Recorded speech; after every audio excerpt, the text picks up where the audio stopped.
Hello and welcome to Louisville Now. I call this your fast pass for behind the scenes and how metro government works. I am honored to introduce a man who's been serving our community for over 10 years. He is the newly appointed county clerk, Jefferson County Clerk, David Yates. David, thank you for joining us. Thank you for having me. I appreciate you being on today.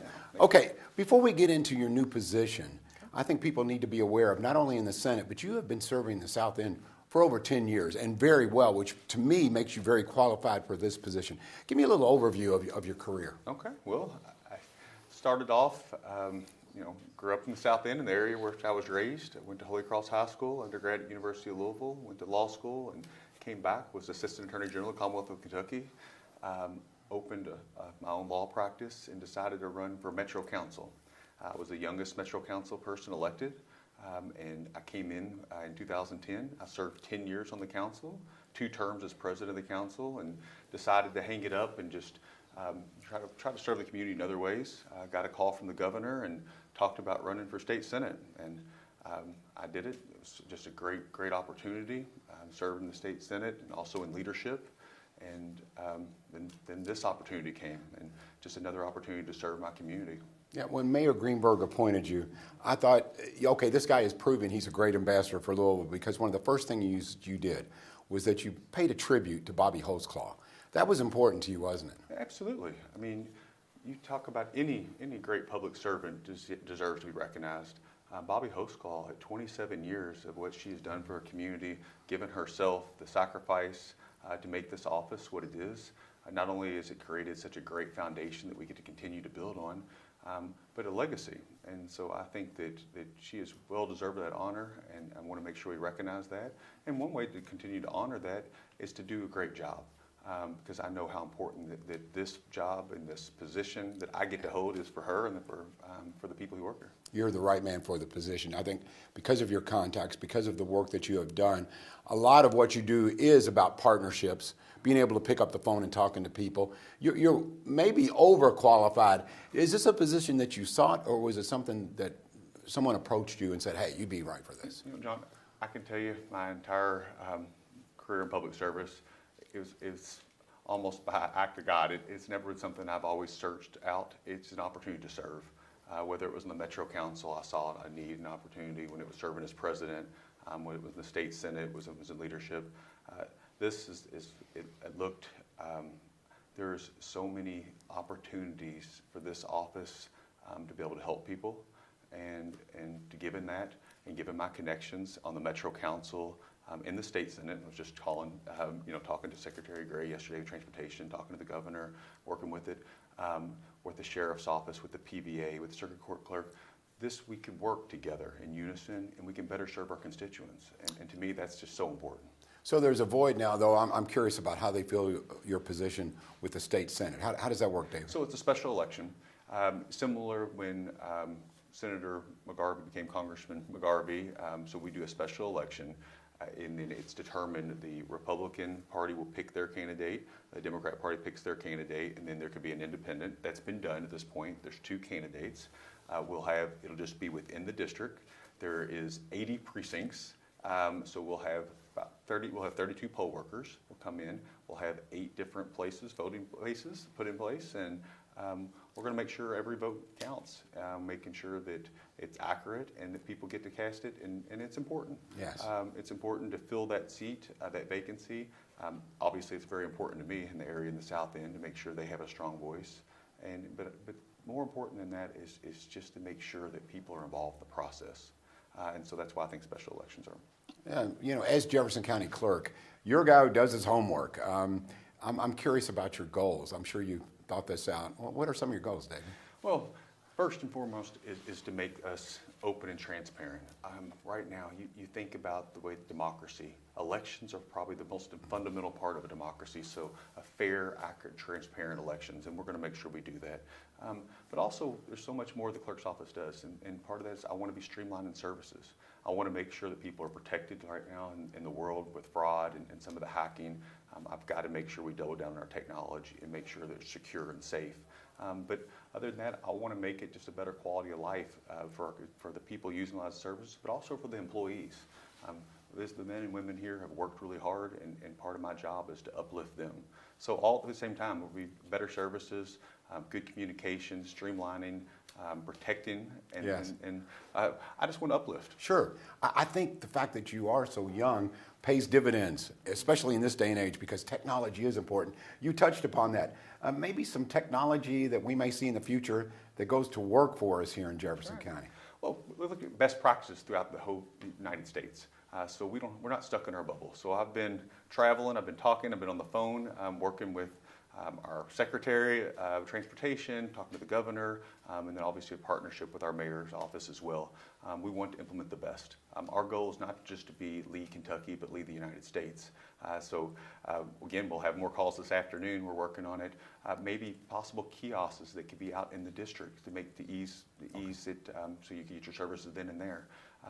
Anything that we can do that better provide services that will be effective and accurate. I enjoyed the conversation. I think the team of Bashir, Greenberg, Yates, I'm proud to be a Louisvillian, and you're a big part of that. So, David, really, thank you very much. I appreciate that. So proud to be part of the team working with you. You're fantastic, my man.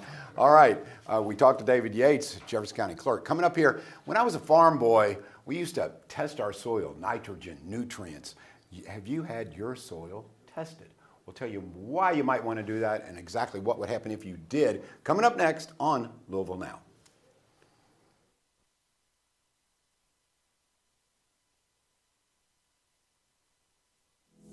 Want to know what's happening in your city?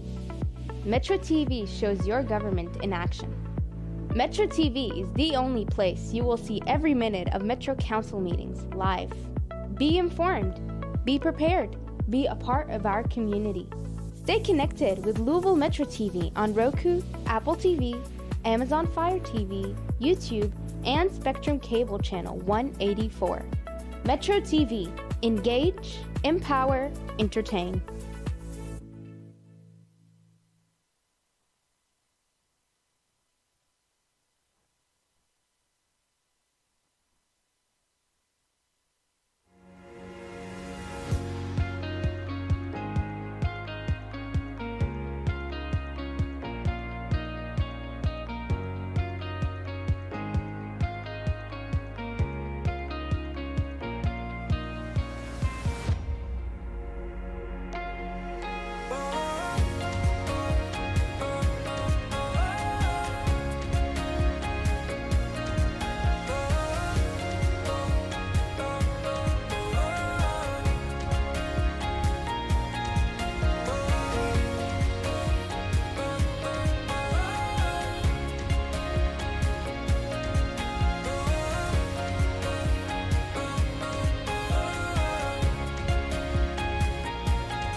Soil testing, as I mentioned before, when I lived on a farm for a short period of time, and that was something we did every year. We tested our soil. But why should you test your soil? With me now is Kristen Dillon, who is with Agriculture and Natural Resources. You're an agent, correct?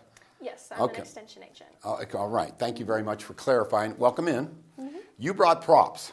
So before we get into the props, I love props, by the way. Mm-hmm. Before we get into that, tell me a little bit of why someone who's watching Louisville Now should be interested in soil testing.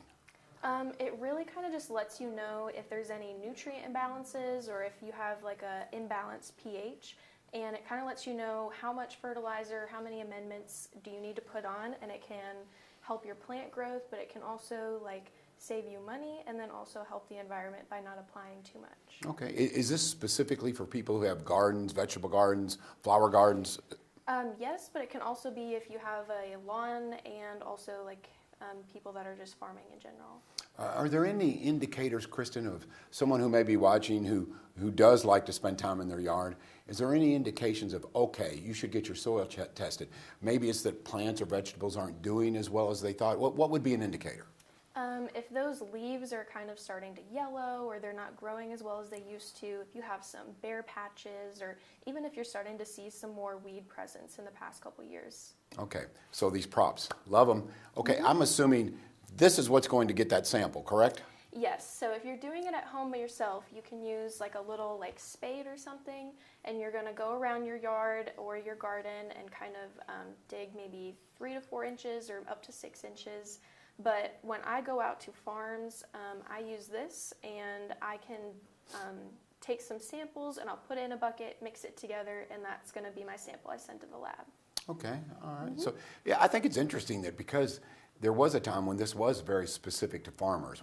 When I was growing up, we were growing soybeans and corn, and wanted to make sure we rotated the crops to keep everything balanced. So I know a little bit about it. Tell me, what will this show us here, Kristen? So this is kind of just showing you what soil looks like underneath your feet. Some people aren't really aware of what that looks like.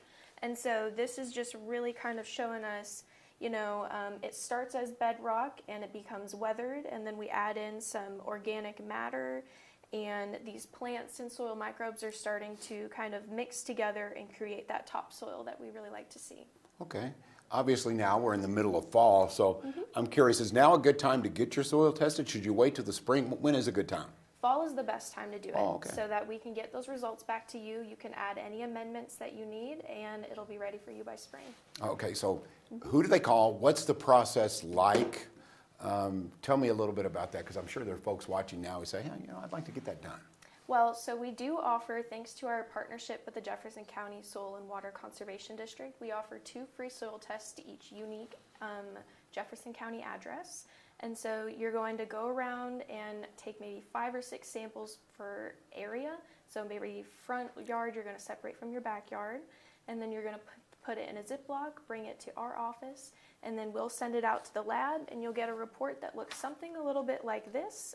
And then I can help with recommendations on how to fix those. So when you say recommendations on how to fix, we're talking about fertilizer, additives, that kind of thing? Yes, I can help if you want to go the synthetic route, but I can also help with like organic matter, and like if you want to apply compost or manure, I can help you kind of calculate how to do that. Okay. And this is interesting stuff, because I think there's a lot of folks, that's a big hobby now, very popular. Yes. Grow some flowers, grow your own vegetables, so you can help make sure that they get the crop or the results that they're looking for. Yeah. As an agricultural and natural resources extension agent, what other things do you do? I'm curious. Obviously, we're focused here on soil, but tell me, what do you do? I kind of do classes and workshops. I take like research-based information from the University of Kentucky, and I teach it to people in like a class or workshop type setting. But then I also can do like individual one-on-one consultations. So people call me, email me, and even come into my office to ask questions, and I can help plan things for anywhere from marketing to how to start a seed. Yeah, what you do is very interesting. So I'm curious, agriculture background, were you raised on a farm, or is it just something you've always had an interest in? I actually grew up riding horses, and cool. I grew up in Milwaukee, Wisconsin, and so that was my only Welcome access. to Louisville. Yeah, that was my only access to agriculture, but once I went to college, I realized that I love so much more than just animals. I love plants and the environment and soil and water, and so this is just the perfect position for me, really. I think it is a perfect position. And you work in, I'm guessing, collaboration with UK, right? The University of Kentucky. Yes, I'm a UK employee. Okay. Well, thank you for visiting us. This has been very informative, and that's what we're all about, as you know, on Louisville Now. So coming up here, you may have heard the mayor mention a new law. What's it all about? We want to make you aware. That's what we do here. We'll be right back on Louisville Now.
Copper wire theft is robbing us of our safety. Thieves are targeting our essential infrastructure, darkening roadways, disrupting emergency services, shutting down internet networks, and causing over $1 million in damages just last year. Copper wire theft is illegal. Mayor Craig Greenberg's Copper Wire Theft Task Force is getting results, but your help is needed. If you see something suspicious, call Crime Stoppers at 502-582-CLUE. You could get a $5,000 reward.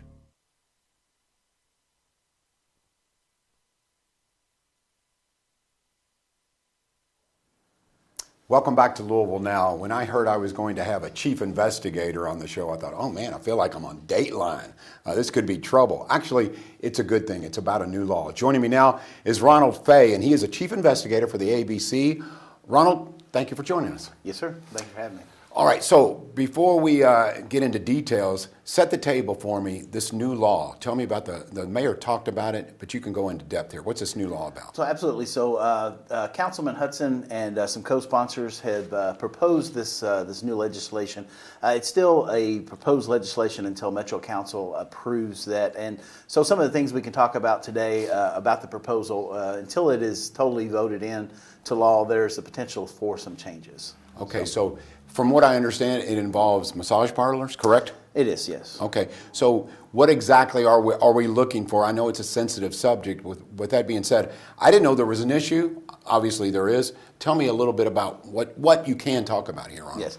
So as you say, it's a sensitive subject. The thing is in Louisville, we want to have a no-nonsense approach to regulation, and there are businesses that are operating in Louisville that have some practices that may need some adjustments, and everything is safety-minded. So we want to ensure that in the massage industry, that those that are providing the services are professionally licensed. And that the practices are regulated to a point where when you see a business that's open in Louisville, that you can go into that business and partake in the services that are offered, and that it's done properly and appropriately. And professionally, yes, Absolutely. Indeed. Okay. Yes. I get it now. I understand it now. From what I understand, you mentioned something that resonated with me. You said this is going to involve a vote. I'm assuming that's Metro Council. So tell me a little bit about this vote. How many do you need to move forward with this law? How does this happen? How does this work? Okay, so on the legislative side, the council will make proposals, and they will have the ability to come up with a finished product that goes into law. Once that does pass through council and it's presented to us at ABC, we will be the one that does the licensing. So we would be the one that implements the law once it's put into effect. So as it relates to those proposals and those kind of discussions, we don't get involved in that portion of it. That is what the council. We're a resource, so we can give it, our experiences or advice. But the thing is when the council makes that final ordinance into law, then we would be taking that and implementing those restrictions. These massage parlors that may be violating this potential law here or not operating in a professional way, will they get a notification, some kind of heads up, like, okay, here's what we're going to be looking for from this point forward? Yeah, so with any ordinance change, we get out ahead of it, and we would make sure that the community as a whole is aware of these changes, so that they understand that licensing and regulations is required, and then we would make contact again with these businesses that are not in compliance to help them get the steps that they need to come within compliance of the ordinance. Ronald, as an investigator, obviously we've been focused on this new law, as we should. We want to make everyone aware of some of the changes that may be happening here in Metro government. But with that being said, what type of investigations do you have with the ABC? So at ABC, in general, we regulate, of course, alcohol establishments that sell alcohol, whether it's to be consumed there or package sales to be consumed elsewhere. That includes restaurants, nighttime entertainment locations. In addition to that, ABC also ensures that we regulate the armed security, food truck vendors that are here in Louisville, and the importance of that is if they're licensed, when they're licensed through us, they have to be inspected the health department and the fire inspection to ensure that those businesses, those mobile vendors, have safe practices and the food's prepared in a safe manner. So if it doesn't have a license, issued by us, then we're usually finding those to include impounding those vehicles if they're out unlicensed operations. Ronald, I would imagine your position, you're making a real difference. I mean, and it seems to me like it's varied. It can be all kinds of issues, when you're talking about the ABC. Is it rewarding for you? Tell me about, the satisfaction that you get from your position. Yeah, absolutely. So, I get to sit with several detectives that they go out. They're very passionate, as well as I am, to get out and make the community a safer, community to grow, to raise our children and now grandchildren in. So that's our approach is a no nonsense approach. We're very business, very proactive into the businesses because we want to be very business friendly. So we don't want to just set regulation and not give an avenue to come within compliance. So our biggest thing here is that at ABC is we want to take and mentor into businesses that want to be successful by showing them, giving them the resources to be successful in safe practices, and then the bad actors that again are just running unsafe businesses that are creating a community, concern for community safety. Then we have avenues to address those as well. Yeah, so it's all not bad stuff. You want restaurants and bars to thrive and to be successful, and places that our families can visit, as you mentioned. So, absolutely. Well, on behalf of our audience here at Louisville Now, thank you for what you do. I appreciate it, Ron. Yes, sir. Thank you. Right. Coming up here on Louisville Now, we need a little culture, right? So what we're going to do is we're going to talk about art, maybe see a little bit of art, Metro Arts. We'll talk about all of that next. Thank you for joining us. We'll be right back on Louisville Now.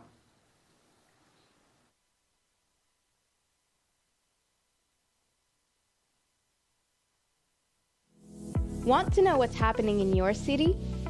Metro TV shows your government in action. Metro TV is the only place you will see every minute of Metro Council meetings live. Be informed, be prepared, be a part of our community. Stay connected with Louisville Metro TV on Roku, Apple TV, Amazon Fire TV, YouTube, and Spectrum Cable Channel 184. Metro TV, engage, empower, entertain.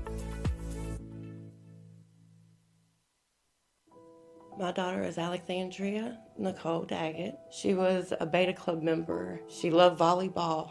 She was murdered on March 14, 2020 at the ripe age of 20. They use TikTok and social media so much, and you don't know who your friend really is that's on that other end and what lifestyle they're living, and you can become a victim of it.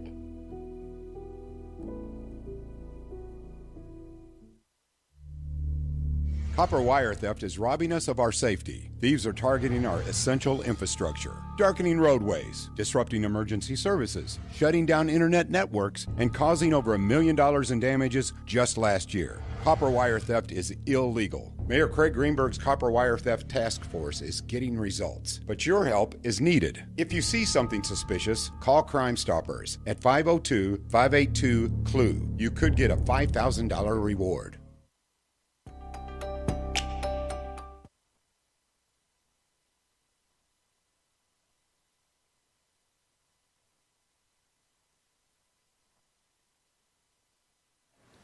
Welcome back to Louisville Now. Okay, it's time for a little bit of culture.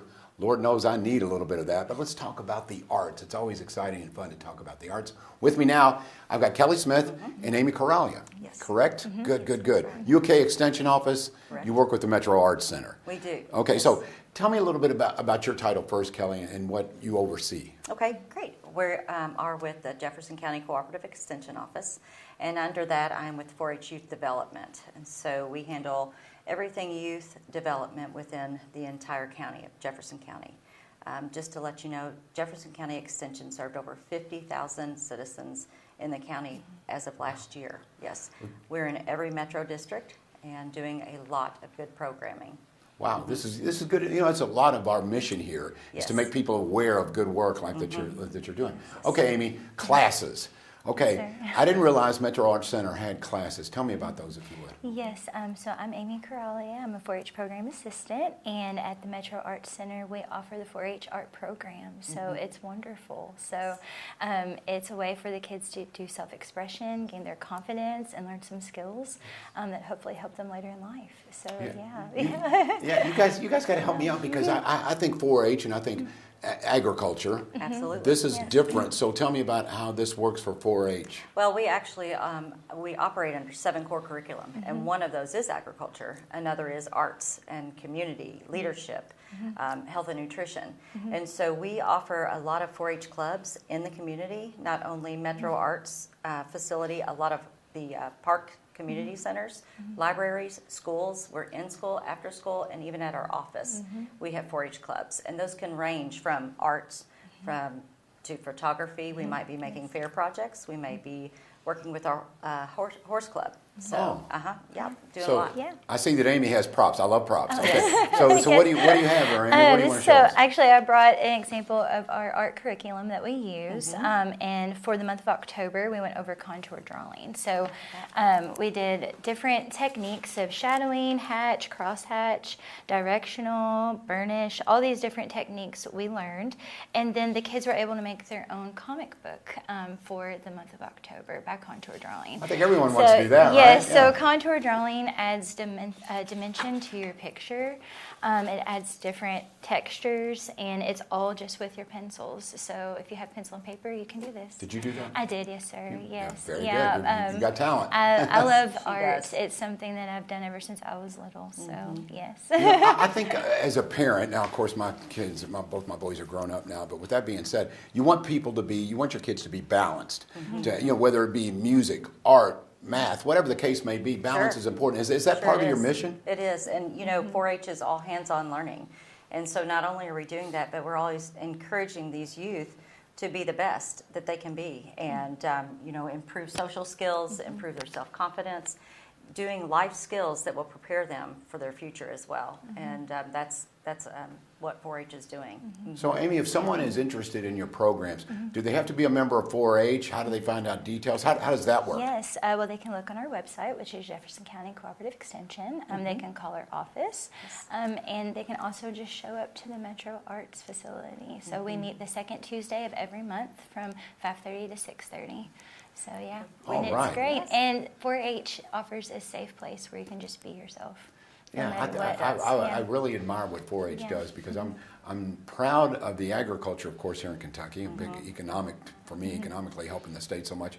But also, it's nice to hear that there's much more to 4-H than just what my former thoughts were. Yes, so there is. nice to hear. You mentioned something here that I find interesting, Kelly. You said you serve 50,000 people. How big is your staff? Obviously, you've got to be taxed to the max. Yes, there's just a few of us. Yes, To be my honest, goodness. yes, and we do have a lot of classes, and we hand out a lot of education. And so earlier when Kristen was talking about soil samples, that's just 2 of our areas. We also have food and nutrition, and so we do a lot of recipe, healthy cooking. So it's any way we can, we hand out information. Should there be any events that folks who are watching Louisville Now, are there any events coming up that you guys would like to discuss, or any classes that they might be interested in? We are working on an open house for our office, and so we will be posting that on either the Jefferson County Extension page or Jefferson County 4-H. So just keep an eye on that on our Facebook page and our website. So is that way, folks could get an introduction to exactly what you do? Exactly. So I don't mean to be repetitive, but Amy, if you would, tell them again how to get in touch with you and how to find more information. Yes, sir. They can call our office, which is Jefferson County Cooperative Extension. They can also go to our website, Facebook page. We also are on Instagram, and they can call us and let us know that they would like to come. So the 4-H age is 9 to 18. Thank you both for what you do. Yes, thank you so much. You make me proud to be a Kentuckian. I really appreciate that. And Absolutely. you and I know you've worked for the community for a long time, Kelly. It's always good to see you again. You too. And nice to meet you, Amy. Yes, nice to meet you too, sir. All right, so we're learning a lot of new things here on Louisville Now, and we appreciate you joining us. So again, Louisville Now, tell your friends. We're all over the place, whether it be Apple, Roku, YouTube, but of course we like you joining us, whatever is convenient for you. Thank you. Spread the word. Tell your friends about Louisville Now. Again, thanks for joining us, and we'll see you next time.